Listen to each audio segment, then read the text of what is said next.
Hi guys! Tara, samahan nyo akong magluto ng ginisang tahong guys. Ililista ko ang ating mga ingredients sa ating screen guys. Pakitignan nyo na lang. Ito ay saktong-sakto guys sa maulan na panahon. Yan na nga, nagpainit na tayo ng ating kawali guys. Sinintay lang natin siya at bago natin nilagyan ng mantika. Kapag mainit na ang ating mantika guys, pwede na tayong magsimulang mag-isa ng ating mga gulay.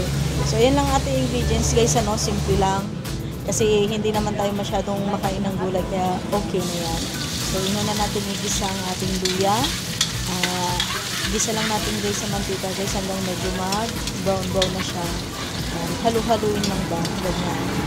So pag okay na yan siya guys, pwede na natin isunod ang ating bawang.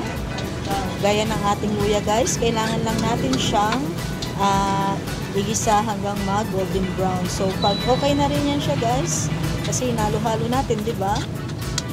So isusunod na natin ang ating sibuyas. Gaya sa mga nauna, hahaluin lang natin yan siya guys hanggang mag-translucent ng ating sibuyas. So alam niyo naman guys, pag sa pagluluto, di ba, walang katapusang halo. So, ayan na. Okay na yan siya guys. Translucent na. Pwede na natin isunod ang ating kamatis. Mas maganda sana guys kung yung kamatis natin ay yung overripe na. Kasi mas maganda yung color niya. Kaya lang walang available dito. Tsaka mas okay din guys kung marami-rami yung kamatis. Kaya lang medyo pricey ang kamatis dito sa lugar namin. Kaya tipid-tipid mode muna tayo. So, ayan. Igisa-gisa lang natin siya guys. Kapag durog na yung ating kamatis, pwede na natin ilagay ang ating tahong.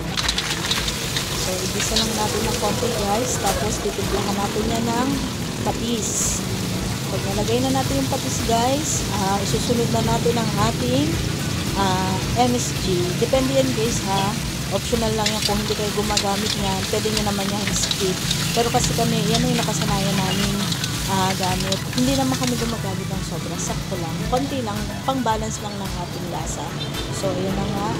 Kapag medyo okay na ang ating tahong guys, lagyan na natin ng tubig. Nakalimutan ko guys, dapat mainit na tubig yung ilalagay ko dyan para saglit lang. So, ang nailagay ko ay galing sa ating gripo, kaya medyo matagal siyang kumulo. So, yun, nilagyan na natin siya ng asin guys, at saka tubig. Takpan natin at bantay natin makulo guys. Saglit lang yan guys. Sakto lang na bumuka yung ating tahong. Okay na yan siya. Tapos, bahala na kayo mag-adjust sa lasa guys na gusto nyo. Ako medyo inalatan ko yan kasi para wala nang sausaw sa patas. Yan. Haluin lang natin guys. Pag nakita natin nakabuka na ang ating tahong ay okay na yan guys. Ready to eat.